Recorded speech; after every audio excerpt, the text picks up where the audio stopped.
Aunty aunty আমার জুতাটা আপনি একটু পরিষ্কার করে দিবেন, আমার জুতাতে না ময়লা লেগেছে।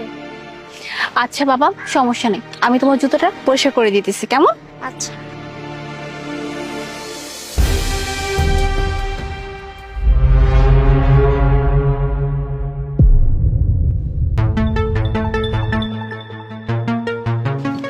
হয়ে গেছে। আচ্ছা, তুমি যে এখানে একা দাঁড়ায় আছো, তোমার সাথে কেউ নেই? মানে তোমার মা বাবা কোথায়? আচ্ছা, তো ওই যে আমার বাবা। আচ্ছা ঠিক আছে বাবা, তুমি এখানে একা একা দাঁড়িয়ে থেকো না, বাচ্চা মানুষ না, তুমি এক কাজ করো, ওই যে তোমার বাবা ওখানে দাঁড়িয়ে আছে, তুমি তোমার বাবার কাছে চলে যাও। হ্যাঁ আচ্ছা।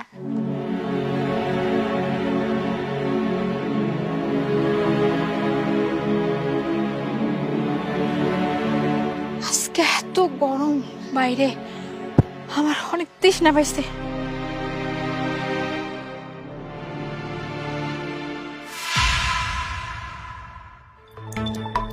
কি ব্যাপার?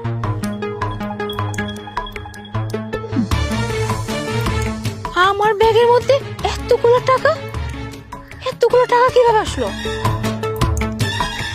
ও, এখন বুঝতে পারছি। জানো, এই যে আমি যখন আইতেছিলাম না, কি হয়েছে, আমি রাস্তায় আইতেছিলাম, তখন না একটা ছোট্ট একটা বাচ্চা, ছেলে বাচ্চা আমার বলতেছিল, আন্টি আমার জুতাটা না ময়লা লাগছে, আমার জুতাটা একটু পরিষ্কার করে দিবেন। আমি বাচ্চাটা জুতা পরিষ্কার করে দিছি। আমার মনে হয় ওই তখনই ওই বাচ্চাটা আমার ব্যাগের মধ্যে এই টাকাটা দিয়ে দিচ্ছে। তুমি আইছো? ডাক্তার কি কইছে? ডাক্তার কইছে তোমার অপারেশন করাইতে হইব, অপারেশন করলে তোমার এই পা ঠিক হয়ে যাবে। কিন্তু জানো কত টাকা লাগবে?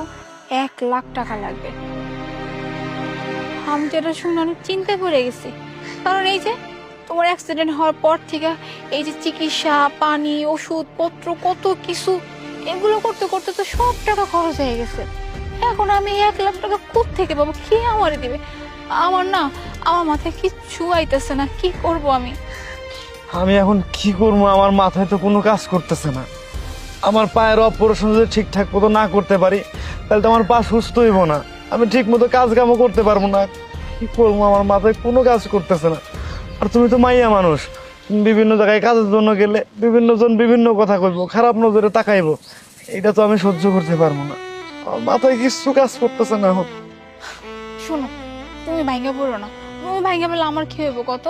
আর একটা কথা তোমার কই, এই যে মানুষ তো কয়, মানুষের যখন কেউ সাহায্য করার না থাকে, তখন ওই যে উপরওয়ালা উনি নিজে সাহায্য করে। তুমি চিন্তা করো না, তোমার এই পায়ের অপারেশন ঠিকই হইব, আল্লাহ নিজে সাহায্য করবে। তুমি তুমি মনোবলটা হারাও না, মনোবলটা শক্ত রাখো।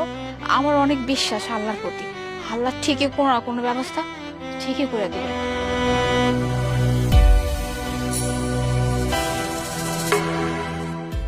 বাবা, হ্যাঁ বাবা, কি হয়েছে? বাবা একটা আন্টি না বিপদে পড়েছে, তাকে আমি সাহায্য করতে চাই, কিন্তু সাহায্যের জন্য 1,00,000 টাকা লাগবে। তুমি আমাকে 1,00,000 টাকা দাও না বাবা? অফকোর্স, কেন দিব না? এই হচ্ছে আমার সন্তান, দ্যাটস মাই বয়, অবশ্যই সাহায্য করবা। তবে একটা মানুষকে যখন সাহায্য করা হয়, তখন সেই মানুষকে বুঝতে দেওয়া উচিত না যে তুমি তাকে সাহায্য করতেছো। যদি এই কথাটা সে বুঝে যায়, তাহলে সে মানুষটা কষ্টও পেতে পারে। কারণ সে যদি সাহায্য মানুষের কাছ থেকে চেয়ে নিত, তাহলে অবশ্যই কারো না কারো কাছ থেকে সাহায্য চেয়ে তারপরে নিত। যেহেতু সেই মানুষটা কারো কাছে সাহায্য চাচ্ছে না, তার মানে সেই মানুষটা মানুষের কাছ থেকে সাহায্য চাইতে চায় না। বুঝতে পারছো? এখন আমি তোমাকে টাকাটাও দিচ্ছি আর একটা বুদ্ধি শিখিয়ে দিচ্ছি। আমি যেভাবে বলবো তুমি ঠিক সেইভাবে কাজ করবা। এনো, এখানে 1,00,000 টাকা আছে, কিন্তু আমি যেভাবে বলতেছি সেইভাবে তুমি তাকে টাকাটা দিয়ে দিবা, কেমন? এখন তুমি ওইখানে যাবা, ওই আন্টির আশেপাশে গিয়ে তুমি দাঁড়া থাকবা। যখন তোমার আন্টি তোমার সামনে আসবে, তখন তুমি জাস্ট তাকে বলবা যে তোমার জুতোটা যেন সে পরিষ্কার করে দেয়। যখন তোমার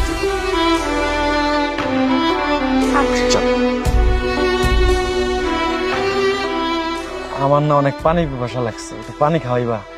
আচ্ছা ঠিক আছে, তুমি এখানে একটু কাল বসো, আমি তোমার জন্য পানি নিয়ে আসতেছি। হ্যাঁ,